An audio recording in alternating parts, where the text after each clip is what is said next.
Most of இந்தியாவில் பார்த்தீங்கன்னா ரொம்ப காமனா ஒரு காஸ்மெட்டிக் சர்ஜன் பண்ற சர்ஜரின்னு பார்த்தீங்கன்னா மேல் பிரஸ்ட் கரெக்ஷன், அதுக்கு பேர் கைனோகோமேஷியான்னு சொல்லுவாங்க. இந்த மேல் பிரஸ்ட் கரெக்ஷனுக்கு வந்து வர பேஷண்ட்ஸோட ஸ்டோரிஸ்லாம் கேட்குறப்ப ரொம்ப கஷ்டமா இருக்கும். சில டைம் ஒரு பையன் வந்து 2-3 டைம் சூசைட் அட்டெம்ப்ட் ட்ரை பண்ணியிருக்கான் வீட்டில். போஸ்ட் பிரெக்னன்சினால வால்யூம் ஃபுல்லாக லாஸ் ஆகி ரொம்ப எம்டியாக ஃபீல் பண்ணுவாங்க. அவங்களுக்கு அந்த அந்த மதர்ஹுட் சில டைம் குழந்தை மேலே கூட கோவப்படுறவங்களாம் இருக்காங்க. ஐயோ இதனால தானே இப்படி ஆச்சு. ஓவர் வெயிட்டோட இருந்துட்டு வெயிட்டே குறைக்காம டாக்டர் டமி டக் நிறைய பேர் கேட்பாங்க. அவங்க நினைச்சுக்கிறாங்க டமி டக்ங்கிறது ஈஸி சர்ஜரி, அப்படி கட் பண்ணி பண்ணிட்டு நம்ம வெளியேறலாம், ஃபிளைட்ல பர்ஸ்ட் ஆயிரும்.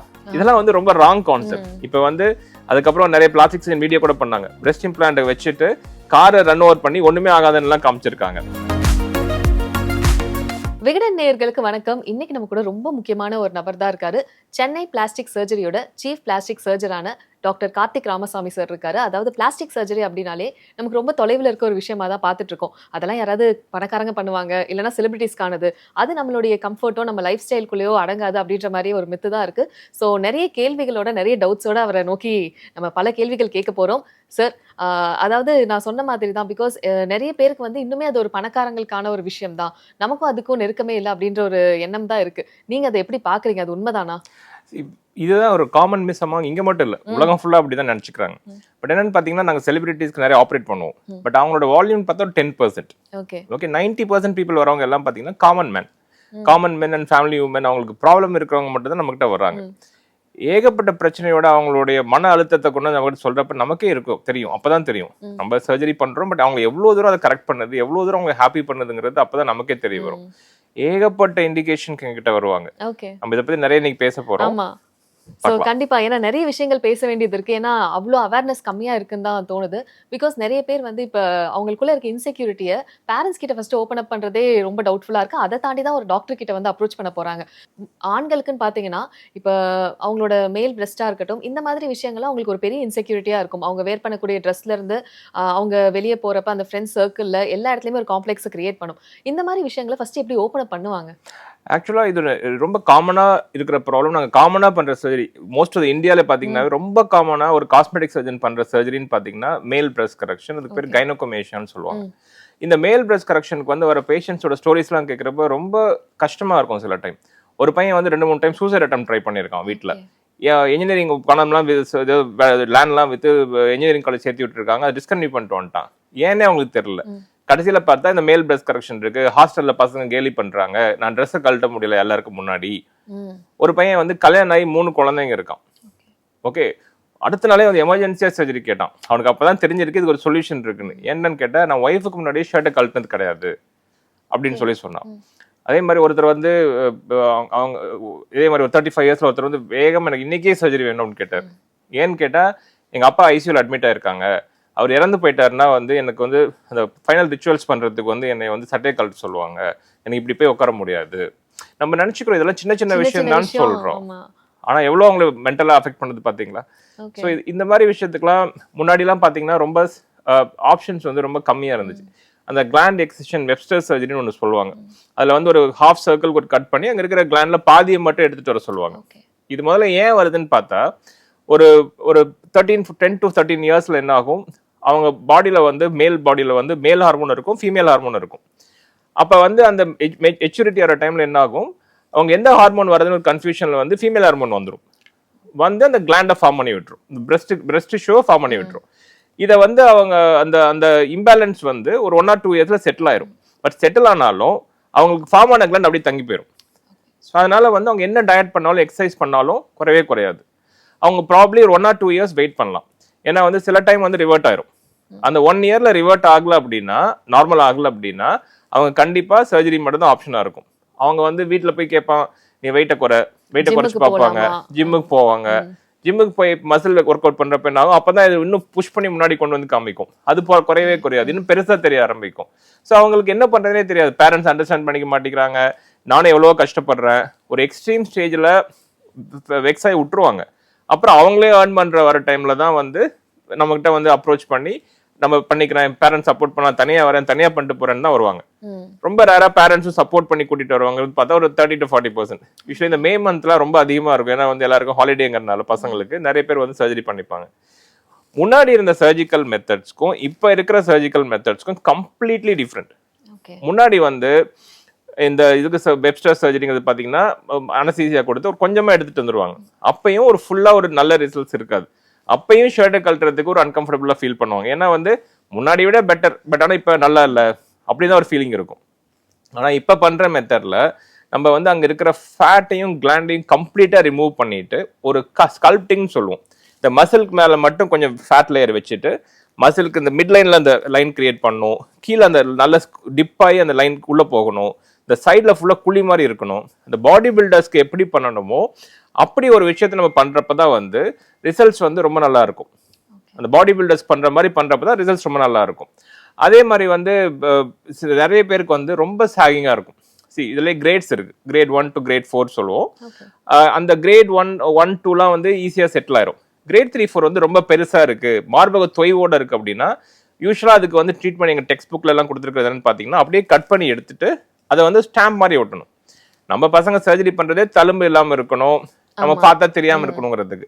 அவ்வளவு பெரிய தழும்பு கொடுத்தா எப்படி அப்படிங்கிறப்ப அவங்களே இல்லை அதுக்கு என்ன சார் பண்றது, வேற ஏதாவது சொல்லுங்க சார் கேட்பாங்க. நாங்களும் இது நிறைய ரிசர்ச் பண்ணி கடைசியில வந்து ஒரு மெத்தட் கண்டுபிடிச்சோம். அந்த மெத்தட் வந்து பிளாஸ்டர் லிஃப்ட் டெக்னிக்னு சொல்லுவோம்.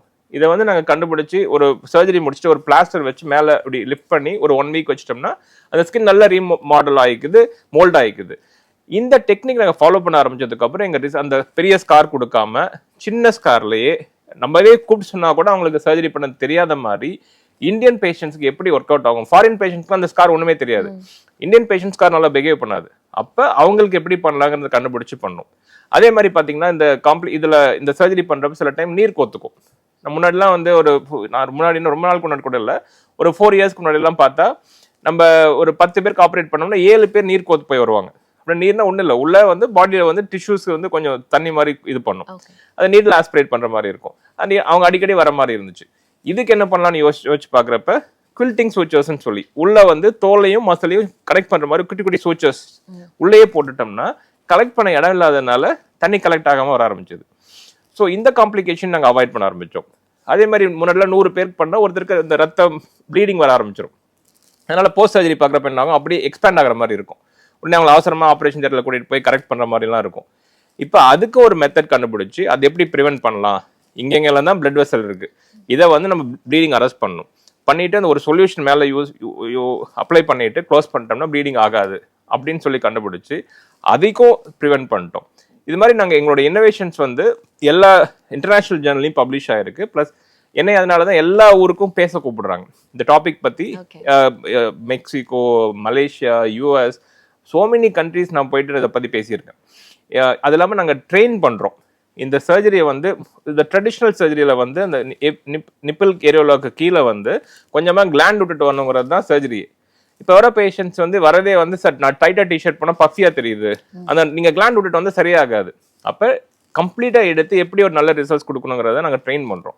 அதுக்கு செஸ் கல்ப்னு ஒரு ப்ரோக்ராம் ஆரம்பிச்சு ஒரு 10 பிளாஸ்டிக் சர்ஜரி 3 மாதத்துக்கு ஒரு தடவை இது எப்படி கரெக்டாக பண்ணணும், எப்படி பண்ணால் ரிசல்ட்ஸ் வரும் அப்படின்னு சொல்லிட்டு நாங்கள் ட்ரெயின் பண்ணிருக்கோம். அதே மாதிரி எங்களுக்கு ஃபெலோஷிப்னு சொல்லிட்டு ஒரு 5 பிளாஸ்டிக் சர்ஜன்ஸ் 6 மாதத்துக்கு எங்களோட தங்கியிருந்து ஃபுல்லாக கற்றுட்டு போவாங்க. சரி, நாங்கள் கற்றுக்கிட்டது இவ்வளோ வருஷமாக நாங்கள் ஒரு 25,000 சர்ஜரிக்கு மேலே பண்ணியிருப்போம் ஓவராலாக. அதில் ஒரு 85 கண்ட்ரிலேருந்து எங்களுக்கு பேஷண்ட்ஸ் வந்திருப்பாங்க. நம்ம என்ன ஆச்சுன்னா இவ்வளோ தூரம் பண்ண நமக்கே தெரியாமல் நிறைய எக்ஸ்பீரியன்ஸ் நம்ம கெயின் பண்ணிகிட்டே இருந்திருக்கோம். அப்போ நான் நினச்சேன் ஒரு பாயிண்ட் ஆஃப் டைமில் இவ்வளோ எக்ஸ்பீரியன்ஸ் கெயின் பண்ணது நம்ம வேஸ்ட் பண்ணக்கூடாது, we have to teach people சொல்லிட்டு ஃபெலோஷிப் ப்ரோக்ராம் ஆரம்பிச்சோம். இப்போ இந்த ஃபெலோஷிப் ப்ரோக்ராம் வந்து இந்தியன் அசோசியேஷன் அக்ரெடிட் பண்ணியிருக்காங்க. Plus international society of aesthetic plastic surgery ஒரு அசோசியேஷன் இருக்கு, அதுவும் அக்ரெடிட் பண்ணி எங்களை ட்ரைனிங் ப்ரோக்ராம் அக்ரெடிட் பண்ணி ஆல் ஓவர் த வேர்ல்டு. இப்போ நேற்று கூட மலேசியால இருந்து ஒருத்தர் வந்து ஐசாப் ஃபெலோஷிப்க்கு அப்ளை பண்ணியிருக்காங்க. இது மாதிரி we are wanting to spread the knowledge what we learned. அதுதான் இதில் பண்ணிட்டு இருக்கோம். ஸோ இந்த சர்ஜரிக்கு வரவங்களாம் காலைல வருவாங்க, சர்ஜரி முடிஞ்சு சாயந்தரம் டிஸ்சார்ஜ் ஆயிடுவாங்க. ஒரு 1 வீக்ல தையல் பிரிச்சிருவோம். வெளியூர்ல இருந்து வரவங்களாம் அடுத்த நாளே தையல் பிரிச்சுட்டு ஊருக்கு போயிடுவாங்க. அப்ப அந்த லாங் ப்ராசஸ் அந்த பயம்லாம் இல்ல. நம்ம என்ன அண்டர்ஸ்டாண்ட் பண்ணோம்னா அந்த காலத்துல பண்ண மாதிரியே இப்பயும் பண்ணிட்டு இருக்கிறதுல அர்த்தம் கிடையாது. இப்ப லைஃப் ஹாஸ் சேஞ்ச். அவங்க எவ்வளவு ஃபாஸ்டா ரெக்கவர் ஆகி எவ்வளவு ஃபாஸ்டா ஆபீஸ்ல 2 நாளுக்கு மேல லீவ் கொடுக்க மாட்டாங்க சார் அப்படிலாம் சொல்றப்ப நம்ம அதுக்கு தகுந்த மாதிரி பிளான் பண்ணணும். ஸோ இப்போ வந்து we made it very simple, காம்ப்ளிகேஷனே ரொம்ப கம்மியா இருக்க மாதிரி இதை வந்து நிறைய பேரை பண்ண வச்சு. ஏன்னா பிகாஸ் 70% ஆஃப் இந்தியன் மெனுக்கு இந்த ப்ராப்ளம் இருக்கு. ஓகே. இத பட் ஆனா இத பத்தி நிறைய பேர் ஓப்பன் அப் பண்ணாத விஷயமா இருக்கு. அதுவும் இல்லாம இது பேசலாமா வேண்டாமா ஒரு தயக்கம் இருந்துட்டே இருக்கனால இதோட அட்வான்ஸ்மென்ட் வந்து யாருக்குமே தெரியாம போயிருச்சு இல்லையா? அதுதானே விஷயமா இருக்கு. கண்டிப்பா. ஏன்னா வந்து இதுல பயம் தான் அவங்களுக்கு அதிகம். ம். ஐயோ சர்ஜரி போறோம், சர்ஜரினா தான் ஆயிருமா? பிகாஸ் நிறைய எங்கேயாவது ஒரு ரேரா நடக்கிற ஒரு இன்சிடென்ட் அந்த மீடியாஸ்லாம் இது பண்றப்ப என்ன ஆகுதுன்னா, அவங்களுக்கு அந்த பயம் மட்டும்தான் இருக்கு. சரி நான் ஒரு 6000 சர்ஜரி கைனோகோமாஸ்டியா சர்ஜரி பண்ணியிருப்பேன். ஆனா 6000க்கு வராம ஏதாவது ஒண்ணு வந்துருமோ அப்படிங்கறதுக்கு தான் யோசிப்பாங்களே ஒழிய, ஒருவேளை நம்ம அந்த ஆளா இருந்துட்டோமா அப்படின்ற ஒரு பயம். அந்த பயத்தை அவங்களுக்கு போக்கி அவங்களுக்கு கான்ஃபிடன்ஸ் கொடுத்தாவே அவங்க அண்டர்ஸ்டாண்ட் பண்ணிப்பாங்க. அதுவிட பேரண்ட்ஸ் வந்து கேட்கிற கேள்வியெல்லாம் பயங்கரமா இருக்கும். அம்மாக்கள் கேட்கிற கேள்வி ஒன்று காமனா, சார் அவனுக்கு குழந்தை பிறக்குமா சார்?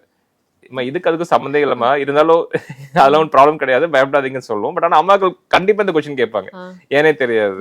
ஸோ அவங்களுக்கு ஒரு பயம், அது பிரஸ்ட் மாதிரி இருக்கு, மேபி மேலா ஃபீமேலா அந்த மாதிரி ஒரு கன்ஃபியூஷன்லாம் வருவாங்க. ஸோ பட் அவர் டியூட்டி டாக்டர்ஸ் வந்து we have to explain to them, make them understand. பையன் பயங்கர பாவமா மூஞ்சி வச்சுட்டு கேட்பான், சரி எப்படியாவது எங்க அப்பா அம்மா கன்வின்ஸ் பண்ணுங்க, அவங்க அப்பா அம்மா எப்படியாவது கேன்சல் பண்ணிடணும் அப்படின்னு சொல்லி வந்து அங்க உட்கார்ந்து இருப்பாங்க. ஒரு ஜட்ஜி மாதிரி கண்டிப்பா அப்படிதான் இருக்கும், ஃபேமிலி டிராமா மாதிரி தான் இருக்கும். நம்ம மேனேஜ் பண்ணணும், அவங்களை புரிய வைக்கணும். we have to talk for the patient கொடுத்துட்டே இருக்கணும். ஓகே. நீங்க இப்ப சொல்ற விஷயங்கள்லாம் பாக்குறப்ப ஒரு சர்டன் ஏஜுக்கு அப்புறம் தான் சர்ஜரிக்கே வராங்க. இந்த டீனேஜ்ல அந்த ப்ராப்ளம் இருக்கும் இல்லையா, அது பெரிய ட்ராமாவா இருக்கும் அவங்களுக்கு. அந்த ட்ராமாலாம் கடந்து தான் வர வேண்டியதா இருக்கும் இல்லையா? அதை எப்படி சார் சார்ட் பண்ண முடியும்? அந்த பேரண்ட்ஸ் கிட்ட போய் ஓப்பன் அப் பண்றதா இருக்கட்டும், இந்த மாதிரி விஷயங்கள்லாம் டீனேஜ்ல ஃபர்ஸ்ட் அவங்க ஐடென்டிஃபை பண்றப்ப எப்படி பண்ணணும், என்ன ரியாக்ட் பண்ணணும் அதுக்கு? ஃபர்ஸ்ட் 1 or 2 இயர்ஸ்ல வந்து கொஞ்சம் சைலண்டா அமைதியா அப்சர்வ் பண்ணணும். யூஸ்வலா வந்து நாங்க பாக்குறது வந்து 10 to 14 இயர்ஸ்ல ஒரு அன்ஹெல்தி ஃபுட்ஸ், நிறைய ஜங்க் ஃபுட்ஸ் இதெல்லாம் சாப்பிட்றவங்களுக்கு தான் அது அதிகமா இருக்கு. அந்த 10 to 14 இயர்ஸ்ல பீப்புள் பேரண்ட்ஸ் வந்து அவங்களை அண்டர்ஸ்டாண்ட் பண்ணிட்டு ஹெல்த்தி ஃபுட்ஸ் கொடுக்கறது, ஆர் அவங்களுக்கு வந்து நம்ம ஒரு எக்ஸசைஸ் பண்ண வைக்கிறது. ஏன்னா அந்த டைம் ஸ்டடீஸும் கரெக்டாக 10th 11th 12th வரப்ப அவங்கள போயிட்டு டார்ச்சர் பண்ணி அவங்க படிக்கிறதுலேயே தள்ளுறாங்க. That's also important. பட் அந்த அளவுக்கு ஹெல்த்துக்கும் இம்பார்ட்டன்ஸ் கொடுக்கணும். இந்த கைனோகோமேஷியா கரெக்டபிள் ப்ராப்ளம். பட் எத்தனையோ பேஷண்ட்ஸ் வந்து டயபெட்டிஸ் ஹைப்பர்டென்ஷனோட 12th முடிக்கிறப்ப வரும். Okay, so it's not correct. Okay, so அவங்களுக்கு அந்த ஹெல்த்தோட இம்பார்ட்டன்ஸ் அண்டர்ஸ்டாண்ட் பண்ணி ஹெல்த்தி ஃபுட் கான்செப்டை யங்கர் ஏஜ்லேயே வந்து பசங்களுக்கு இன்ட்ரடியூஸ், பசங்களுக்கு பொண்ணுங்க பிசிஓஎஸோட வராங்க. ஸோ பொண்ணுங்களுக்கும் இன்ட்ரடியூஸ் பண்ணி அவங்களுக்கு, ஏன்னா பேரண்ட்ஸும் ஒரு எக்ஸாம்பிளாக இருக்கணும். அவங்களே வந்து டயட் பண்ணாமல் எக்ஸசைஸ் பண்ணாமல் இருந்தாங்கன்னா பசங்களும் அதுதான் ஃபாலோ பண்ணி நினைப்பாங்க. இதை வந்து கரெக்டாக புரிஞ்சுக்கிட்டு அப்பயே ஹெல்த்தி லைஃப் ஸ்டைல் ஆரம்பிக்கிறது இம்பார்ட்டன்ட். நீங்க கேட்ட கொஸ்டின் வந்து இது வந்து போல்டா வந்து சொல்ல வேண்டிய விஷயம் தான். ஒன்று லைஃப் லாங் நீங்க கஷ்டப்பட ரெடியா? கண்டிப்பா கிடையாது இல்ல. அப்போ இந்த போல்டா வந்து எங்க பேரண்ட்ஸ் இதை பத்தி ஓப்பன் அப் பண்ணணும். ஓகே, அவங்க வேணான்னு சொன்னா அவங்க எங்ககிட்ட கூட்டிட்டு வாங்க, நாங்களும் கன்வின்ஸ் பண்றோம். பிகாஸ் இது ப்ராப்ளம் வரவங்களுக்கு தான் தெரியும் அதோடைய சைக்காலஜிக்கலாக எப்படி அஃபெக்ட் பண்ணுங்கிறது. அது உங்களுக்கு வந்திருக்குன்னா நீங்க அதுல இருந்து வெளியில வர்றது ரொம்ப ஈஸி. அதை ஏன் நீங்க டிலே பண்றீங்க? இதே மாதிரி பாத்தீங்கன்னா நிறைய உமனும் எங்க சர்ஜரிக்கு வருவாங்க, உங்களுக்கே தெரிஞ்சிருக்கும். போஸ்ட் பிரெக்னன்சிஸ் வந்து அடுத்ததான் கேட்கலாம்னு நினைச்சேன் அந்த டாபிக் அப்புறம். ஓகே, ஸோ இந்த போஸ்ட் பிரெக்னன்சி பார்த்தீங்கன்னா உமனுக்கு வந்து இந்த மதர்ஹுட் வந்து ரொம்ப ரொம்ப இம்பார்ட்டன்ட் பீரியட். அவங்க ரொம்ப வருஷம் அதுக்காக வெயிட் பண்ணியிருப்பாங்க. குழந்தை உருவானதுக்கப்புறம் எவ்வளோ ஹாப்பியாக ஃபீல் பண்ணியிருப்பாங்க. பட் அந்த ஹாப்பி எல்லாம் கொஞ்சம் கொஞ்சமாக குறைய ஆரம்பிக்கும் டெலிவரிக்கு அப்புறம். போஸ்ட்மார்ட்டம் டிப்ரெஷன், அதுக்கப்புறம் வந்து ஹேர் ஃபால், அதுக்கப்புறம் இந்த பாடி வெயிட் எக்ஸஸாக இருந்தது எப்படி குறைக்கணும், குறைக்கிறப்ப என்னென்ன ப்ராப்ளம் வரும், இதெல்லாம் பார்த்தீங்கன்னா நிறைய உமன் வந்து பிரெஸ்ட் சாகிங்கோட இல்லாமல் என்ன ஆகும், சில டைம் வந்து வெயிட் ஃபுல்லாக கீழே போய் இறங்கியிருக்கும். அதனால அவங்களால அந்த வெயிட்டையும் தாங்க முடியாமல் நெக் பெயின், அந்த அண்டர் த பிரெஸ்ட் வந்து ஸ்கின் இன்ஃபெக்ஷன் மாதிரி வர்றது. சில உமனுக்கு என்ன ஆகும், அங்கே அந்த போஸ்ட் ப்ரெக்னன்சினால வால்யூம் ஃபுல்லாக லாஸ் ஆகி ரொம்ப எம்டியாக ஃபீல் பண்ணுவாங்க. அவங்களுக்கு அந்த மதர்ஹுட் சில டைம் குழந்தை மேலே கூட கோவப்படுறவங்களாம் இருக்காங்க. ஐயோ இதனால தானே இப்படி ஆச்சு. இதில் என்ன இன்னொன்று ஆகும்னு பார்த்தீங்கன்னா, இந்த சேஞ்சஸ்லாம் வரப்போ அவங்க ஹஸ்பண்ட் அண்ட் ஒய்ஃப்குள்ள ஒரு ரிலேஷன்ஷிப் இஷ்யூஸும் வர ஆரம்பிச்சிடும். ஓகே, ஆனால் ரிலேஷன்ஷிப் இஷ்யூ வந்து அவங்க தப்பாக தான் புரிஞ்சிருப்பாங்க. என் பாடி சேஞ்சஸ் என் ஹஸ்பண்டுக்கு பிடிக்கல, அதனால தான் எனக்கு ரிலேஷன்ஷிப் வருது அப்படின்னு யோசிச்சிருப்பாங்க. பட் ஆக்சுவலாக நடந்திருக்கிறது என்னன்னா, மோஸ்ட் ஆஃப் த அட்டென்ஷன் வந்து குழந்தைக்கு போக ஆரம்பிச்சிருக்கும். ஓகே, அப்போ வந்து ஹஸ்பண்ட் வந்து லெஃப்ட் அவுட். அதை புரிஞ்சுக்காம நான் பாடி சேஞ்சஸ்னால தான் அப்படி வருது, நான் பாடியை மாற்றிக்கலான்னு ஒரு கன்ஃபியூஷன் இருப்பாங்க. நிறைய டைம் வந்து அண்டர்ஸ்டாண்டிங், பேசுறது தான் important. Communication is the key. அதை விட்டுருவாங்க. சரி, ஆனாலும் இப்படி நடக்கிறப்ப தே ஃபீல் அன்கம்ஃபர்டபுள் ஆல்சோ. நான் பழசு எப்படி இருந்தேன், இப்போ எப்படி ஆயிட்டேன், எனக்கு வந்து ஒரு ட்ரெஸ் போட முடியல, ஒரு வெயில் காலத்துலலாம் இந்த இவ்வளோ வெயிட் என்னால் தூக்கிட்டு போக முடியல, நெக் பெயின் என்ன இது பண்ணுது, எக்ஸசைஸ் பண்ணால் கூட என்னால் சரியாக பண்ண முடியல, அந்த ஒரு ஜிம் ட்ரெஸ் போட்டுட்டு போக முடியல, எல்லாரும் கேலி பண்ணுற மாதிரி இருக்குது அந்த ப்ரெஸ் ஹெவியாக இருக்கிறத பார்க்குறப்ப, இப்படிலாம் வந்து எங்ககிட்ட வருவாங்க. ஸோ அதே மாதிரி இன்னொரு காமனாக இன்னொரு ரீசனுக்காக வர்றதுன்னா அந்த பிரெக்னன்சி அப்ப அந்த உருவான பெல்லி வந்து குறையாம அதே மாதிரி இருக்கிறது. Okay. அதுக்கு ஏன்னு பாத்தீங்கன்னா அந்த பிரெக்னன்சி டைம்ல இப்படி எக்ஸ்பேண்ட் ஆனது வந்து சென்ட்ரல்ல இருக்கிற அந்த 6 பேக் மசில் விலகி பண்ணி விட்டுரும். இப்படி விலகிருச்சுன்னா என்ன ஆகும், மிட் லைன்ல ஒரு கேப் மாதிரி இருக்கும். அந்த உள்ள இருக்க இன்டெஸ்டைனல் கண்டென்ட் ஸ்டொமக் எல்லாம் என்ன ஆகும், இந்த கேப் ஆல்ரெடி ப்ரொஜெக்ட் ஆயிருக்கும். நீங்க என்னென்னமோ பண்ணி பார்ப்பீங்க, எக்ஸசைஸ் பண்ணுவீங்க, பெல்ட் எல்லாம் பெல்ட் போடுவீங்க, வெயிட் குறைக்க ட்ரை பண்ணுவீங்க, என்ன பண்ணாலும் அந்த பல்ஜ் மட்டும் அப்படியே இருக்கும். அதை விட பெரிய இது என்னன்னா, அப்பதான் கல்யாணத்துக்கு போயிருப்பாங்க, ஒரு 5 வருஷம் ஆயிருக்கும் குழந்தை பிறந்து கல்யாணத்துக்கு போயிருப்பாங்க, அடுத்த குழந்தைய அப்படின்னு கேட்பாங்க, பிரெக்னெண்டா இருக்காங்கன்னு நினைச்சுப்பாங்க. எனக்கு ஒரு பேஷண்ட் வந்து சொன்னாங்க, அவங்க ஃபிளைட்ல போயிட்டு இருக்கப்ப எமர்ஜென்சி எக்ஸிட்ல இறக்கி மாத்தி உட்கார வச்சுட்டாங்களாம். ஏன்னு கேட்டா நீங்க பிரெக்னெண்டா இருக்கிறீங்கன்ட்டு. எவ்வளவு அன்கம்ஃபர்டபுளா ஃபீல் பண்ணாங்கன்னு நினைச்சு பாருங்க. அது இல்லாம என்ன ஆகும், இந்த விலகி இருக்கிறதுனால எஃபெக்டிவா அவங்களால ஒரு ஸ்ட்ரெயின் பண்ண முடியாதனால மோஷன் போறதுக்கும் ப்ராப்ளம், கான்ஸ்டிபேஷன் இஷ்யூட இருப்பாங்க. சில பேருக்கு வந்து யூரினரி இன்கான்டினன்ஸ் இருந்துட்டே இருக்கும். இந்த மசில் டைட்டன் பண்றப்பதான் அந்த இன்கான்டினன்ஸ் சரியாகும். இது மாதிரி பேக் ஸ்ட்ரெயினா இருக்கவங்களும் அதிகம், ஏன்னா ப்ரொஜெக்ஷன் இங்க இருக்கு. ஸோ இந்த ஸ்ட்ரெயின் வந்து இருந்துட்டே இருக்கு, அதனால வந்து பேக் ஸ்ட்ரெயின் இருக்கும். சில பேருக்கு ரொம்ப லூஸ் ஸ்கின் இருக்கும். ஓகே, இந்த லூஸ் ஸ்கின்னை அட்ரஸ் பண்ணி இந்த பிரெக்னெண்டா இருக்கிற இந்த மாதிரி இந்த விலகி போன மசில்ஸை கரெக்ட் பண்ணி அதோட சேர்ந்து லைப்போசக்ஷன் பண்ணுவோம். லைப்போசக்ஷன் பண்றப்ப என்ன ஆகும்னா, அந்த மிட்லைன் ரிஃப்ட் கிரியேட் பண்றது, மிட்லைன்ல அந்த மாடல்ஸ்க்குலாம் இருக்க மாதிரி மிட்லைன்ல ரிஃப்ட் கிரியேட் பண்றது, சைடுல அந்த லைன்ஸ் கிரியேட் பண்றது, இந்த கர்வ்ஸை எக்ஸாகரேட் பண்ணி காமிக்கிறது, ஹவர் கிளாஸ் ஷேப் கொடுக்கறது, எல்லாமே இந்த டமி டக்ங்கிற ப்ரொசீஜர்ல பண்ண முடியும். முன்னாடிலாம் வந்து ஜெனரல் சர்ஜன்ஸே டமி டக் பண்ணுவாங்க. அவங்க பிளாஸ்டிக் சர்ஜன்ஸ் பண்றதுக்கு முன்னாடி ஜெனரல் சர்ஜன்ஸ் பண்ணுவாங்க. எப்படின்னா ஜஸ்ட் கட் பண்ணி எடுத்துருவாங்க, இதை க்ளோஸ் பண்ணிடுவாங்க. ஆனா இந்த லைப்போசக்ஷனை ஆட் பண்ணி அந்த ப்ராப்பரான ஒரு இப்போ எக்ஸ்பெக்டேஷன்லாம் ரொம்ப டிஃப்ரென்ஸ். அந்த காலத்து எக்ஸ்பெக்டேஷன் வேற, இந்த காலத்து எக்ஸ்பெக்டேஷன் வேற. அந்த பர்ஃபெக்ட் ஷேப் கொடுக்கறது தான் ஒரு பிளாஸ்டிக் சர்ஜனோட வேலை. அதனால அட்வான்ஸ் டூல்ஸ் நிறைய வந்துருச்சு, பவர் அசிஸ்டர், பேசர், பாடி டைட், நிறைய மெஷின்ஸ் இருக்கு. இந்த மெஷின்ஸ்லாம் யூஸ் பண்ணி எப்படி வந்து ஒரு ஹவர் கிளாஸ் ஷேப்பை சேஃபா கொடுக்கறது. சம்டைம் நிறைய மெஷின்ஸ் யூஸ் பண்ண காம்ப்ளிகேஷன் அதிகமாகும். அதனால the plastic surgeon has to know when to use, where to use, how to use. இது மாதிரி பண்ணாங்கன்னா என்ன ஆகும்னா, கரெக்டா ஒரு ஹவர்லாம் ஷேப் கொடுக்கணும். ஆனா ஓவர் வெயிட்டோட இருந்துட்டு வெயிட்டே குறைக்காம டாக்டர் டமி டக் நிறைய பேர் கேட்பாங்க. அவங்க நினைச்சுக்கிறாங்க டமி டக்ங்கிறது ஈஸி சர்ஜரி, அப்படி கட் பண்ணி பண்ணிட்டா நம்ம வெளியேறலாம். அவங்களும் வெயிட்டை குறைச்சாதான் ரொம்ப நல்ல ரிசல்ட்ஸ் கொடுக்க முடியும். அதே மாதிரி இந்த ஹெவி பிரஸ்ட்டுக்குலாம் பாத்தீங்கன்னா சம்டைம் இது ரெண்டையும் கம்பைன் பண்ணி பண்ணுவோம். Breast reduction surgery, breast lift சர்ஜரியும் டமி டக்கையும் கம்பைன் பண்ணி பண்ணுவோம். கம்பைன் பண்ணி பண்றப்ப பாத்தீங்கன்னா உங்களுக்கு ஒரு பயங்கரமான டிராஸ்டிக் மேக் ஓவரா இருக்கும். அவ்வளோ நாள் கஷ்டப்பட்டிருந்தது ஒரு நாள் விண்ணில் சரியான மாதிரி இருக்கும். பட் ஆனால் ஐடியல் கேண்டிடேட்ஸ்க்கு கரெக்டாக பண்ணணும். இந்த பிரஸ்ட் ரிடக்ஷன் சர்ஜரிலையும் கொஞ்சம் ஸ்கார்ஸ் வரும். பட் எல்லாமே வந்து அந்த amount of struggle they are going through, அந்த சாகினஸ்னால வர ப்ராப்ளம், அந்த ஹெவினஸ்னால வர ப்ராப்ளம், இதெல்லாம் பார்க்குறப்ப அந்த ஸ்கார்ஸ் ஆர் வெரி நெக்லிஜிபிள்.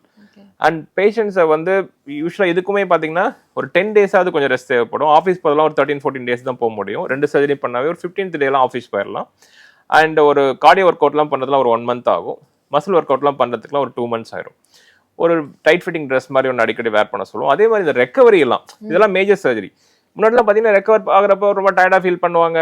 அந்த ஸ்கார்லாம் பிக்மெண்ட் ஆயிரும், அந்த ஸ்கார் நல்லா ஃபார்ம் ஆகாது. நம்ம என்ன ப்ராப்ளம்னா, எங்களுக்கு எல்லா text book written by the westerners. Okay, அவங்க சொல்றதை நம்ம ஃபாலோ பண்ணா ரிசல்ட்ஸே நல்லா வராது. அவங்க லைஃப் ஸ்டைல்ங்கிறத விட அவங்க ஸ்கின் டைப். ஓகே, அவங்க ஸ்கின் டைப்புக்கு வந்து அதே மாதிரி பண்ணுவோம். பார்த்தா நம்ம தழும்பு மட்டும் பிளாக்கா இருக்கும். அவங்களுக்கு வந்து பண்ணமான்னு தேடணும். ஏன்னா நாங்கள் நிறைய இன்டர்நேஷனல் கான்சன்ட்ரேட் பண்றோம்.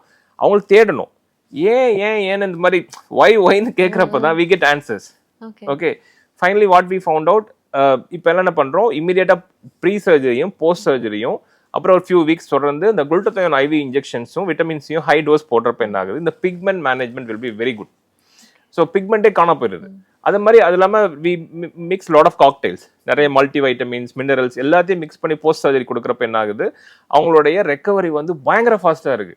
ஃபர்ஸ்டே எனர்ஜெட்டிக்காக இருக்காங்க. எனக்கு நீங்கள் சர்ஜரி பண்ண மாதிரியே தெரியல டாக்டர், ரொம்ப ஃப்ரீயாக இருக்கு அப்படின்னு சொல்றவங்க தான் நிறைய. அதே மாதிரி ஒரு particular type of suture material use பண்ணா ஸ்கார் வந்து ரொம்ப பிக்மெண்ட் ஆகுதுங்கிறது கண்டுபிடிச்சோம். ஆனா ஃபாரினர்ஸ்க்கு அது கிடையாது நம்ம ஊர்ல. அப்ப அதுக்கு வேற என்ன ஆல்டர்னேட்டிவ் பண்ணி லாஸ்ட் ஒரு 7 months we change the suture materials. Scars are absolutely fine. அவங்களுக்கு பண்ணமான்னு அந்த ஃபாரினர்ஸ்க்கு நம்ம என்ன ரிசல்ட்ஸ் கொடுக்குறோமோ அந்த ரிசல்ட்ஸ் இங்கே கொடுக்க முடியுது.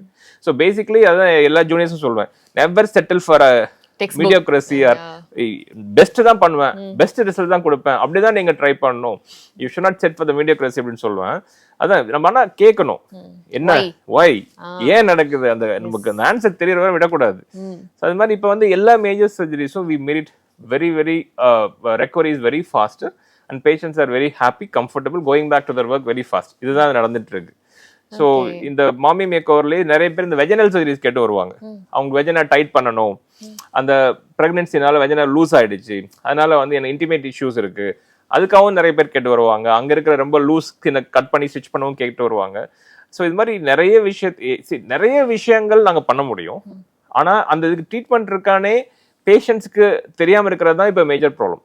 அதனாலதான் எல்லா பிளாஸ்டிக் சர்ஜன்ஸ், அவங்க டெர்மட்டாலஜிஸ்ட் அவங்க சைட்ல ஏன் இது மாதிரி ரீல்ஸ் நிறைய விஷயங்கள் நாங்கள் ஆன்லைன்ல பண்ண வேண்டி இருக்குன்னா பேஷண்ட்ஸ்க்கு நிறைய தேவை இருக்கு. ஆனா அதுக்கு சொல்யூஷன் இருக்குதுன்னு பேஷண்ட்க்கு தெரியாம இருக்கு. அதுக்காக தான் இந்த ரீல்ஸ், அதுதான் எஜுகேஷன் தான் வந்து கீ. அதை வந்து ரீல்ஸை வந்து அவங்க வந்து ஏன் டாக்டர் நிறைய பணம் சம்பாதிக்கிறான்னு யோசிக்கவே கூடாது ஆக்சுவலா. ஏன்னா எல்லா டாக்டர்ஸும் பண்றாங்க, எல்லா டாக்டர்ஸும் இவ்வளவு ரீச் பண்ணியுமே எத்தனையோ பேஷண்ட் வந்து இதை பத்தி தெரியவே தெரியாது அப்படின்னு வரவங்க இருக்காங்க. நேத்து ஒரு பேஷண்ட் வந்தாரு, சார் நீங்க உங்க முகத்தை எங்க கண்ணாடியில பார்த்ததை விட உங்க வீடியோவை பார்த்தது அதிகமா இருக்குன்னாரு. எவ்வளவு வருஷமா என்னை ஃபாலோ பண்ணிட்டு இருக்கிறாரு, பயம் சர்ஜரிக்கு வரதுக்கு. அந்த நம்பிக்கை கொடுக்கறதே ஒரு பெரிய சேலஞ்சா இருக்கும். கண்டிப்பா. நான் 2009ல முடிச்சேன். இப்ப எவ்வளவு 17-18 வருஷம் ஆக போகுது. 18 வருஷமா ஒருத்தர் பார்த்துட்டு வந்துட்டு நான் ஃபர்ஸ்ட் இன்டர்வியூ ஜெயா டிவில கொடுத்ததை பார்த்துட்டு அப்புறம் தான் இப்ப வந்து சர்ஜரிக்கு வராரு. இவ்வளவு வருஷமா ஒரு ஃபாலோ பண்றாரு, வரலாம்னு நினைப்பாராம், பயமா இருக்குமா. ஸோ பேசிக்கலி எல்லாருக்கும் இருக்கும் ஒரு சர்ஜரிங்கிற ஒரு பயம் இருக்கும்ல சார். அடுத்து நிறைய பேருக்கு இருக்க கேள்வி வந்து இம்ப்ளான்ஸ் அது எப்படி இருக்கும் அண்ட் அதனால ஏதாவது ப்ராப்ளம்ஸ் வருமா, பட் நிறைய பேருக்கு பண்ணணும்னு இருக்கும். ஸோ இது எப்படி சார் பாக்குறீங்க? பிரஸ்ட் இம்ப்ளான்ட்ங்கிறது ஒரு பேஷண்டோட ஒரு பேஷண்ட் வருது, ஒரு ஃபீமேலோட ஃபெமினிட்டியை வந்து அவங்களுக்கு எக்ஸ்ட்ரா கொண்டு வர ஒரு விஷயம் அது. பிகாஸ் ரொம்ப ஃபிளாட்டா இருக்கப்ப என்னடா ஒரு மேன் மாதிரி ஒரு அப்பியரன்ஸ் இருக்கு, நான் எனக்கு இது யார்கிட்ட சொல்றது, எப்படி நான் அதை அட்ரஸ் பண்றது. மேபி சில பேருக்கு பிரெக்னன்சிக்கு அப்புறம் வரலாம், சில பேருக்கு அவங்களுக்கு பர்த்லேயே அப்படி இருக்கலாம். அதை விட இன்னொரு கண்டிஷன் டியூபரஸ் பிரஸ்ட்னு சொல்லுவோம், டியூப் மாதிரி இருக்கும் பிரஸ்ட். அதெல்லாம் ரொம்ப ஹார்ட் கண்டிஷன், அதெல்லாம் ட்ரீட் பண்ணணும்னு கூட பேஷண்ட்ஸுக்கு தெரியாது. சில டைம் ஃபீடிங் கூட ரொம்ப ப்ராப்ளம் இருக்கும் டியூபரஸ் பிரஸ்ட். இதெல்லாம் கூட கரெக்ட் பண்றதுக்கும் நம்ம சர்ஜரிஸ்க்கு தான் பண்ணணும். இந்த இம்ப்ளான்ட்ல வந்து நிறைய பேருக்கு பயம், எனக்கு கேன்சர் வந்துடுமா, பிரஸ்ட் இம்ப்ளான்ட் இல்னஸ் சிண்ட்ரோம்னு ஒன்று இருக்கு, அதை போட்டால் எனக்கு ஃபீவர் வருது, கால் வலிக்குது, கை வலிக்குது, மாதிரி நிறைய விஷயங்கள் சொல்லி யூஎஸ்ல ஒரு குரூப் ஆஃப் பீப்புள் வந்து இதை பற்றி பேசிட்டே இருக்காங்க. ஸோ இந்த மாதிரி ஏதாவது எனக்கு வந்துடுமா அப்படிங்கிறதுலாம் வந்து அவங்களுக்கு ஒரு பயம். ஸோ நான் வந்து ஒரு டைம் வந்து இந்த பிரஸ்ட் இம்ப்ளான்ட் ரிலேட்டடான ஒரு டாக் வந்து நான் மாடரேட் பண்ணேன் பாரிஸில் வந்து ஒரு கான்ஃபரன்ஸில் வந்து. அமெரிக்காவில் வந்து நிறைய டாக்டர்ஸ் இருந்தாங்க, ஆஸ்திரேலியாவில் வந்திருந்தாங்க, யூரோப்ல நிறைய வந்திருந்தாங்க, எல்லாரும் அவங்க டாக் கொடுத்தாங்க. ஃபைனலாக I was a moderator for the talk. அப்போ பேசுறப்ப ஒவ்வொருத்தரும் அந்த பிரஸ்ட் இம்ப்ளான்ட் இல்னஸ் சிண்ட்ரோம் பத்தி பேசினாங்க, பிரஸ்ட் இம்ப்ளான்ட் வர கேன்சர் பத்தி பேசினாங்க. அப்பதான் கேட்டேன், அவங்களாம் ஹை வால்யூம் பண்றவங்க அப்படின்னா ஃபாரினர்ஸ்க்கு வந்து பிரஸ்ட் சைஸ் ரொம்ப சின்னதா இருக்கும், அதனால அங்க இம்ப்ளான்ட் ரொம்ப காமன் இந்தியாவை விட. ஸோ இப்படி இவ்வளவு வருஷமா பண்றீங்க, இவ்வளவு நாள் இவ்வளவு கேஸ் பண்றீங்க, எத்தனை கேஸ் ஆஃப் த கேன்சர் நீங்க பாத்திருக்கீங்கன்னு கேட்டேன். ஒருத்தருக்கு ஒரு கேஸ் கூட பார்த்தது கிடையாது. ஆனா ரொம்ப ரொம்ப ரேர் ஒரு கேன்சர் வரலாம். ஓகே, சான்சஸ் இருக்கு, பட் எக்ஸ்ட்ரீம்லி ரேர். அதே மாதிரி வந்து பிரஸ்ட் இம்ப்ளான்ட் சிண்ட்ரோம்னா extremely rare phenomena, but online அதை பத்தி பேசி அவங்கள வந்து ரொம்ப பயப்படுத்தி வச்சிருக்காங்க. அதே மாதிரி இம்ப்ளான்ட் ஃபாரின் பாடி இன்னொன்று கூட பார்த்துருக்கேன் வீடியோ, ஃபிளைட்ல பர்ஸ்ட் ஆயிரும். இதெல்லாம் வந்து ரொம்ப ராங் கான்செப்ட். இப்போ வந்து அதுக்கப்புறம் நிறைய பிளாஸ்டிக் சர்ஜன் வீடியோ கூட பண்ணாங்க, பிரஸ்ட் இம்ப்ளான்ட்டை வச்சுட்டு காரை ரன் ஓவர் பண்ணி ஒண்ணுமே ஆகாதுன்னு காமிச்சிருக்காங்க. ஓகே, அந்த அளவுக்கு இப்போ வந்து இம்ப்ளான்டோட குவாலிட்டிலாம் அதிகம். அதனால காம்ப்ளிகேஷன்ஸ் வந்து எக்ஸ்ட்ரீம்லி லெஸ். இம்ப்ளான்ட் தான் ஈஸியஸ்ட் சர்ஜரி சொல்ல போனா. காலைல வருவாங்க, சர்ஜரி முடிஞ்சு ஈவினிங் டிஸ்சார்ஜ் ஆயிடுவாங்க. அவங்களுக்கு ஈவினிங் ரவுண்ட்ஸ் போறப்போ அதுங்க பண்ண மாதிரியே இருக்காது. இந்த பேஷண்ட் அப்படின்னா ஏன் இப்படி இவ்வளவு நார்மலா இருக்கிறாங்களேன்னு இருக்கும். அந்த அளவுக்கு சிம்பிளா இருக்கும், உடனே ஒரு ப்ரொஜெக்ஷன்ஸ் இருக்கும். அதனால வந்து இம்ப்ளான்ட்ங்கிறது one of the easiest way to correct your problem. அதை பத்தி ஒரி பண்ணாம உங்க பிளாஸ்டிக் சர்ஜனை போய் பாத்தீங்கன்னா அவங்களுக்கு டெஃபினட்டா கைட் பண்ணுவாங்க. அதே மாதிரி வந்து இன்னொரு பெரிய பிரச்சனை என்னன்னா நோஸ் சர்ஜரி. ஏன்னா எல்லாருக்குமே வந்து கண்ணாடியில் பார்க்குறப்ப நம்ம நோஸ் மட்டும் டிஃபெக்டாக இருக்கும் அப்படின்னு சொல்லிட்டு ஒரு ப்ராப்ளம் இருந்துகிட்டே இருக்கும். பட் நோஸ் கரெக்ஷன் நிறைய பேர் பண்ணுறாங்க, பட் அது கரெக்டாக வரலையோ, திருப்பி ஒரு சர்ஜரி பண்ண வேண்டியதாக இருக்கும் அப்படின்ற மாதிரி ஒரு கேள்வி இருக்கு. அது ஆக்சுவலி உண்மையா சார்? நான் முன்னாடி சொன்ன மாதிரி பார்த்தீங்கன்னா most text book written by a western authors. Indian ஸ்கின்னுக்கு என்ன சூட் ஆகும் என்ன சூட் ஆகாதுங்கிறது நமக்கு தெரியவே தெரியாது. நம்ம அதை தான் ஃபாலோ பண்ணுறோம். பட் நான் ப்ராக்டிஸ் பண்ண ஆரம்பிச்சப்ப, முன்னாடிலாம் நான் நோஸ் சர்ஜரி பண்ண ஆரம்பிச்சப்ப எனக்கும் காம்ப்ளிகேஷன்ஸ் வந்திருக்கு. ஏன்னா நம்ம டெக்ஸ்ட் புக்கில் கொடுத்து எல்லாம் அப்படியே பண்ணோம், ஏன் ரிசல்ட் சரியாக வரல, ஐயோ பேஷண்ட் அன்ஹாப்பியாக இருக்காங்களே, எப்படி அவங்கள நான் மேனேஜ் பண்ண போகிறேன். இப்போ என்னோட ரிலேட்டிவாக தான் நான் எப்படி ஃபீல் பண்ணேன். அதே மாதிரி I felt a lot of times. ஒரு பாயிண்ட் ஆஃப் டைம்ல ரைனோபிளாஸ்டியை ஸ்டாப் பண்ணிடலாமா அப்படிலாம் கூட யோசிச்சது உண்டு. நோஸ் கரெக்டிவ் சர்ஜரி ஸ்டாப் வரமாட்டேங்குது, என்னடா. யாரும் சீனியர்ஸும் கைட் பண்றதுக்கு ஆள் கிடையாது அந்த காலத்துல எல்லாம், யாரும் சொல்லியும் கொடுக்க மாட்டாங்க. ஸோ ரொம்ப கஷ்டப்பட்டிருக்கோம். அப்புறம் என்ன பார்த்தோம் அண்டர்ஸ்டாண்ட் பண்ண ஆரம்பிச்சோம்னா நம்ம சவுத் இந்தியன் நோஸ் இன்ஃபேக்ட் நம்ம நார்த் இந்தியன்ஸ் கூட நோஸ் சர்ஜரி பண்ணா ப்ரெடிக்டபிளா இருக்கும் ரிசல்ட்ஸ். சவுத் இந்தியன்ஸ்க்கு வந்து ரொம்ப கஷ்டமான நோஸ் இது. ஏன்னா ஸ்கின் டைப் நம்ம இங்க வந்து thick skin, oil secreting glands are more here. அதனால என்ன ஆகும்னா என்ன சர்ஜரி பண்ணாலும் அந்த டிப்பு மட்டும் ஒரு பல்பஸாவே இருக்கும். பல்பஸ் டிப்பை நம்ம கரெக்ட் பண்ண போயிருப்போம், ஆனால் அது கரெக்டாக வராது, ஒரு பல்பஸாவே இருக்கும். இதுக்கு we researched a lot. As I said earlier, why we are not getting the good results, why we are not getting results சொல்லிட்டு லாஸ்ட் ஒரு 18 years நாங்க பண்ண ரிசர்ச்ல லாஸ்ட் ஒரு 4-5 years we are getting a consistently a good results. only simple tools கொஞ்சம் கண்டுபிடிச்சோம். என்னன்னா ஒரு tablet ஐசோரோட்டினைன் ஒரு டேப்லெட் வந்து இங்க இருக்க ஆயில் செக்ரேஷன்ஸை கம்மி பண்றது. அதை ஒரு ப்ரொலாங் பீரியட் ஆஃப் டைம் போடணும் சர்ஜரி முடிச்சுட்டு. அதே மாதிரி வந்து ஸ்பிளிண்டிங் சொல்லுவோம். நோஸ் முடிச்சோன்னா நார்மலா வெஸ்டர்ன் டெக்ஸ்ட் புக் சொல்றது 5 days ஸ்பிளிண்ட் பண்ண சொல்லுவாங்க நோஸ் எல்லாம் போன்லாம் பிரேக் பண்றப்ப. பட் நாங்க என்ன பண்ணோம், அது ப்ரொலாங் பீரியட் ஆஃப் டைம் போட ஆரம்பிச்சோம். ஒரு 2 weeks போட்டுட்டு அதுக்கப்புறம் நைட் ஸ்பிளிண்டிங் வந்து 2-3 months போட சொன்னோம். பிளஸ் ஒரு சில மாடிஃபிகேஷன் இந்த சர்ஜிக்கல் டெக்னிக்ல பண்ணோம். இப்போ we are getting the consistently the same results in all the patients. Okay, so இப்போ வந்து என்ன ஆகுது, சவுத் இந்தியாலையும் we got the good results. Okay, கன்சிஸ்டண்டா அதே ரிசல்ட்ஸ் இருக்கிறதுனால நமக்கு ஹாப்பியா சொல்லலாம். ஆனா இதை தெரியாத நிறைய டாக்டர்ஸ் என்ன பண்ணுவாங்க, படிச்சதை ப்ராக்டிஸ் பண்ணிட்டு பேஷண்ட்ஸ் ஹாப்பி, ஐ எம் ஹாப்பிம்பாங்க. But are we getting the best results what they are getting? அது ஒரு டிஸ்க்ளைமரோட இருக்கும்ல, சான்சஸ் இருக்கு இப்படியும் நடக்கலாம் அப்படின்ற மாதிரி ஒரு டிஸ்க்ளைமரோட தான் அவங்க ப்ரொசீடே பண்ண வேண்டியது இருக்கும். அப்ப கரெக்ட். அதனால இப்ப வந்து நோஸ்ல நிறைய கண்டிஷனுக்காக வருவாங்க. ஒன்று வந்து ஹம்ப் இருக்கலாம், சில பேர் கம்ப்ளீட்லி டீவியேட்டட் நோஸ் இருக்கலாம். இந்த டீவியேட்டட் நோஸ் இருந்துச்சுன்னா என்ன ஆகும், ப்ரீதிங்கும் அஃபெக்ட் ஆகும். அதே மாதிரி வந்து பல்பஸ் டிப்பா இருக்கும். சில பேருக்கு இது மட்டும் ப்ராடா இருக்கும், சில பேருக்கு லாங் நோஸா இருக்கும், சின்ன ஃபேஸா இருக்கும், ஹம்ப் அண்ட் லாங் நோஸா இருக்கும். அது வந்து அவங்க சூட் ஆகாத மாதிரி இருக்கும். என்ன ப்ராப்ளம்னா, ஒரு கேர்ளுக்கு நான் ஆப்ரேட் பண்ணேன். அவங்க வந்து 3rd time சர்ஜரிக்கு வராங்க.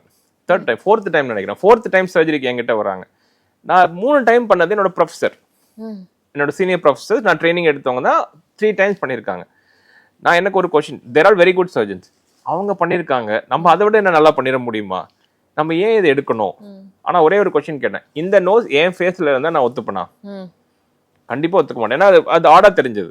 சரின்னு சொல்லி எடுத்து பண்ணேன். பண்ணி முடிச்சுட்டு ரொம்ப நல்ல ரிசல்ட்ஸ் வந்துச்சு. ப்ரோட்டோகால்லாம் ஃபாலோ பண்ணி பண்றப்ப ரொம்ப நல்ல ரிசல்ட்ஸ் வந்துச்சு. பேஷண்ட் வந்து ஒரு 2 மாசம் 3 மாசத்துக்கு அப்புறம் வந்தாங்க. டாக்டர், உங்களுக்கு தெரியாது, நீங்க என்ன பண்ணிருக்கீங்கன்னு உங்களுக்கு தெரியாது. என் குழந்தை பிறந்து 6 மாசம் ஆச்சு. 6 மாச குழந்தையோட நான் ஒரு போட்டோ கூட எடுத்தது இல்லை. இந்த நோஸ் எனக்கு இப்படி அசிங்கமா இருக்குன்னு சொல்லி குழந்தையோட ஒரு போட்டோ கூட எடுத்தது இல்லை. ஃபர்ஸ்ட் டைம் நேற்று தான் டாக்டர் செல்ஃபி எடுத்தேன். ஓகே, இதெல்லாம் சின்ன சின்ன ஆசைகள் தான். பட் எவ்வளவு தூரம் ஒரு சின்ன விஷயம் அவங்களை அஃபெக்ட் பண்ணுதுன்னு பாருங்க. லைஃப்ல இதெல்லாம் மிஸ் பண்ணிட்டு இருந்திருக்காங்க, நம்ம அதை மீட்டு கொடுத்துருக்கோம் அப்படின்ற ஒரு ரொம்ப சோல் சாட்டிஸ்ஃபைங்கான ஒரு விஷயங்கள் இதெல்லாம். கண்டிப்பா இந்த மாதிரி ஏகப்பட்ட ஸ்டோரிஸ் நம்ம சொல்லிட்டே போகலாம். இதெல்லாம் நம்ம ஏகப்பட்ட சர்ஜரிஸ் பண்ணுவோம். லைப்போசக்ஷன் பண்ணுவோம். லைப்போசக்ஷன்ல வந்து எல்லாம் நினைச்சுக்கிறாங்க லைப்போசக்ஷன் வெயிட் லூசிங் சர்ஜரி. இது வெயிட் குறையறப்ப ஒரு சில ஏரியா மட்டும் குறையவே மாட்டேங்குது. இது மாதிரி ஸ்டபர்ன் ஃபேட்டுக்கு மட்டும் தான் லைப்போசக்ஷன். அதனால liposuction is not a weight losing surgery. அதே மாதிரி இப்போ நிறைய இந்த இன்ஜெக்ஷன் போட்டு வெயிட் குறைக்கிறதெல்லாம் வந்திருக்கு. GLP-1 அனலாக்ஸ் அதெல்லாமும் நிறைய நாங்கள் பண்றோம். அதுவும் எங்களுக்கு யூஸ்ஃபுல்லா இருக்கு. இது மாதிரி பேஷண்ட் ஃபர்ஸ்ட் வந்து வெயிட் குறைச்சிட்டு வாங்கன்னா வரமாட்டாங்க. அவங்களுக்கு இந்த மாதிரி நம்ம வெயிட் லாஸ் இன்ஜெக்ஷன்ஸ் போட்டுட்டு அவங்களை வெயிட் குறைக்க வச்சு அதை வந்து அண்டர்ஸ்டாண்ட் பண்ண வச்சு அதுக்கப்புறம் லைப்போசக்ஷன் பண்றப்ப நல்ல ரிசல்ட்ஸ் வருது. அதே மாதிரி வந்து இது மாதிரி ஸ்கின் கேர்ல பாத்தீங்கன்னா ஸ்கின் கலர் இம்ப்ரூவ் பண்றதுக்கு IV ட்ரிப் போடுறது, அவங்களுடைய வெல்பீயிங்க்கும் நம்ம நிறைய கான்சென்ட்ரேட் பண்றோம் இப்போ along with plastic surgical procedures. இது மாதிரி எங்களுக்கு வந்து ரொம்ப ஒண்டர்ஃபுல் ஃபீல்டு. ஓகே, அதாவது அதான் சந்தோஷத்தை மீட்டு கொடுக்குறப்ப அது ஒரு தனி திருப்தியா இருக்கும். இந்த கேள்வி மட்டும் நான் பர்சனலா கேட்கணும்னு நினைச்சேன். நிறைய பேருக்கு வந்து அந்த சிக்கன் பாக்ஸ் போட்டதுக்கு அப்புறம் அந்த தழும்பு இருக்குல்ல சார், அது நிறைய பேரோட காமனா இப்ப சின்ன வயசுல வந்தது இப்ப வரைக்கும் அது இருக்குன்னு சொல்லி நிறைய பேருக்கு இருக்கு. அது எப்படி சார் அதை சார்ட் பண்ண முடியும்? ஆக்சுவலி இந்த சிக்கன் பாக்ஸ் அந்த ஸ்கார்லயே என்ன டைப்னு பார்க்கணும். ஃபர்ஸ்ட் மெடிக்கல் மேனேஜ்மெண்ட் தான் ஃபர்ஸ்ட். ஐசோடோட்ரைன் டேப்லெட்ஸ் கொடுக்கறது, க்ரீம்ஸ் கொடுக்கறது, சம்டைம்ஸ் லேசர்ஸ் பண்றது, இதெல்லாம் தான் ஃபர்ஸ்ட் லைன் ஆஃப் மேனேஜ்மெண்ட். இதெல்லாம் பண்ணி முடிச்சதுக்கு அப்புறமா உங்களுக்கு கொஞ்சம் சரியாகல அப்படின்னா நானோ ஃபேட் ட்ரான்ஸ்ஃபர்னு ஒன்று இருக்கு. அவங்களுடைய அந்த அட்டாச்ட் ஸ்கின்னை வந்து கொஞ்சம் ரிலீஸ் பண்ணிட்டு அந்த போய் டிப்பா இருக்கிறது வந்து ஒட்டிக்கிட்டு இருக்கும் கீழே, அதை ரிலீஸ் பண்ணிட்டு அவங்களுடைய ஓன் ஃபேட்டை டெஸ்ட்ராய் பண்ணி அந்த லிக்விட் மட்டும் எடுத்து இன்ஜெக்ட் பண்றது. The fat has a lot of good properties. It has a lot of stem cells, growth factors. அதை நம்ம இன்ஜெக்ட் பண்றப்ப அதோடைய ரிசல்ட்ஸ் வந்து நல்லா இருக்கும். ஆனா என்ன நல்லா புரிஞ்சுக்கணும்னா, ஒரு ஸ்காரை வந்து கம்ப்ளீட்டா டிஸப்பியர் பண்றதால முடியாது. இப்போ உங்களுக்கு ப்ராப்ளம் ஒரு 100% இருக்குன்னா ஒரு 70-80% தான் மேக்ஸிமம் பண்ண முடியும். ஆனா என்ன அவங்க புரிஞ்சுக்க மாட்டாங்க அப்படின்னா நார்மல் ஸ்கின் மாதிரி கொண்டு வந்துடலாம் அப்படின்னு டாக்டர்கிட்ட போறப்ப தான் அவங்களுக்கு ஒரு சொல்யூஷனே கிடைக்காது. ஒரு ஸ்டேஜில் தே ஹேவ் டு ஸ்டாப். அதை அண்டர்ஸ்டாண்ட் பண்ணிக்கணும். இந்த மாதிரி கம்ப்ளீட்டா அதுக்கு கியூர் கிடையாது, பட் சார்ட் பண்ண முடியும் கொஞ்சம் percentage. Maybe we have to ask the whyங்கிற क्वेश्चन இதுக்கும் கேட்கணும். கேட்டா probably we get answer sometimes. At this point of timeல வந்து இவ்வளவுதான் எங்களால பண்ண முடியுது. இவ்வளவு பெர்சன்டேஜ் தான் கொண்டு வர முடியும். சார் நிறைய விஷயங்கள் ஷேர் பண்ணிக்கிட்டீங்க. வேற என்னென்ன விஷயங்கள் சார் ஃபேஸ் சர்ஜரி பொறுத்த வரைக்கும் பண்ணலாம் காமனா? சரி, நிறைய விஷயங்கள் ஃபேஸ்ல பண்ணலாம். ஹேர் டிரான்ஸ்பிளான்ட் பண்ண முடியும். அப்புறம் இங்க சில பேருக்கு வால்யூம் குறைஞ்சிருக்கும். இந்த வால்யூம் கொடுத்தாவே ஒரு ஃபேஸ் ஷார்ப்பா தெரியும். ஐப்ரோ லிஃப்ட் ஆகும். சில பேருக்கு ஐலிட் ஸ்கின் வந்து அப்படியே இறங்கி ஒரு டயர்ட் லுக்கே கொடுத்துட்டு இருக்கும். அதனால upper eyelid skin close cut பண்ணி ஸ்டிச் பண்றது, லோயர் ஐல இருக்க அந்த பல்ஜை ரிமூவ் பண்ணிட்டு அங்க ஃபில் பண்றது, ஃபேட் ட்ரான்ஸ்ஃபர் பண்றது, ஃபேஸ் லிஃப்ட் பண்றது. முந்தினத்து கூட ஒரு லேடிக்கு பண்ணேன். அப்படியே வயசாக அந்த ஃபேஸ் சேக் ஆகிறதுனால இப்படி கொஞ்சம் கட் கொடுத்து கம்ப்ளீட்டா லிஃப்ட் பண்ணி ஒரு 15-20 வருஷம் அவங்க கம்மி பண்ற மாதிரி பண்ண முடியும். பிளஸ் ஃபேஸுக்கும் ஃபேட் ட்ரான்ஸ்ஃபர் பண்ண முடியும். சில பேருக்கு ஒரு சைடு ஒடுங்கி இருக்கும், ஒரு உள்ள கண்ணம் உள்ள போன மாதிரி இருக்கும், அதுக்கெல்லாம் ஃபேட் ட்ரான்ஸ்ஃபர் பண்ண முடியும். டபுள் சின் கரெக்ஷன் பண்ண முடியும், சின் இம்ப்ளான்ட் பண்ண முடியும். ஏகப்பட்ட விஷயங்கள் பிளாஸ்டிக் சர்ஜரி பண்ண முடியும். உங்களுக்கு ரொம்ப இன்செக்யூரா ஃபீல் பண்றீங்களா, போய் பிளாஸ்டிக் சர்ஜன் பாருங்க. பட் இந்த இன்செக்யூரிட்டியை லைஃப்னு நினைச்சுக்காதீங்க. உங்களுக்கு அதுக்கு மேல உங்களுக்கு திறமை இருக்கு, உங்களோட டேலண்ட் இருக்கு, அதை நம்புங்க. இந்த இன்செக்யூரிட்டிஸை கரெக்ட் பண்ணிக்கிறது தப்பு கிடையாது. பட் இதே லைஃப்ல போச்சுன்னு உட்காந்துடாதீங்க. அது என்னோட அட்வைஸ். அது ஒரு டிப்ரெஷனுக்கோ இல்ல ட்ராமாக்கோ கொண்டு போய் நிறுத்திடக்கூடாது. அண்ட் இன்னொரு கேள்வி என்னன்னா சார், இப்ப பிளாஸ்டிக் சர்ஜரினாலே லட்சக்கணக்கில் கோடிக்கணக்கில் நம்ம ரெடி பண்ணிட்டு தான் போகணுமா? நார்மலா ஒரு சர்ஜரியோட காஸ்ட்னு பாத்தீங்கன்னா எனிவேர் அரௌண்ட் 80,000ல இருந்து ஆரம்பிச்சு ஒரு 4-5 lakhs வரலாம் கூட போகும். இப்ப இருக்க நிலைமையில ஒரு லைஃப்ல எவ்ரிடே கஷ்டப்படுற ஒரு விஷயத்துக்கு இது வந்து யாராலையும் அஃபோர்ட் பண்ண முடியதா இருக்குது. அது இல்லாம நிறைய கம்பெனிஸ் வந்து இப்ப எல்லாம் வந்து இஎம்ஐ ஆப்ஷன்ஸ் கூட கொடுக்குறாங்க. அது அவங்களோட கனெக்ட் பண்ணாலும் ஒரு இன்ட்ரெஸ்ட் ஃப்ரீ இஎம்ஐ கொடுக்குறாங்க. அதெல்லாம் கூட யூஸ் பண்ணிக்க முடியும். எனக்கு தெரிய யாருக்குமே மணிங்கிறது இந்த காஸ்மெட்டிக்ஸ் ப்ராப்ளமா நான் பார்த்தது இல்லை. ஓகே, எல்லாரும் ஈஸியா மேனேஜ் பண்ற மாதிரி தான் இருக்கு. ஓகே, சோ அந்த மித்து உடைச்சாச்சு. நிறைய கேள்விகளுக்கு நீங்க ரொம்ப கிளியரா இதெல்லாம் வந்திருக்கா அப்படின்ற மாதிரி ரொம்ப ஆச்சரியத்தையும் கொடுத்துருந்தீங்க. நிறைய மித்தையும் உடைச்சிருக்கீங்க. ஸோ நிறைய பீப்புளுக்கு அவேர்னஸும் கிடைச்சிருக்கும். Thank you so much for your time sir. இன்னும் நீங்க இந்த வைன்ற கேள்வி கேட்டுக்கிட்டே இருக்கணும். அதனால எங்களுக்கு நிறைய பதில்கள் கிடைச்சிட்டே இருக்கணும். ஸோ நிறைய பேரோட இன்செக்யூரிட்டிஸும் உடஞ்சிட்டே இருக்கணும் sir. Thank you so much for your time. Thank you Vani.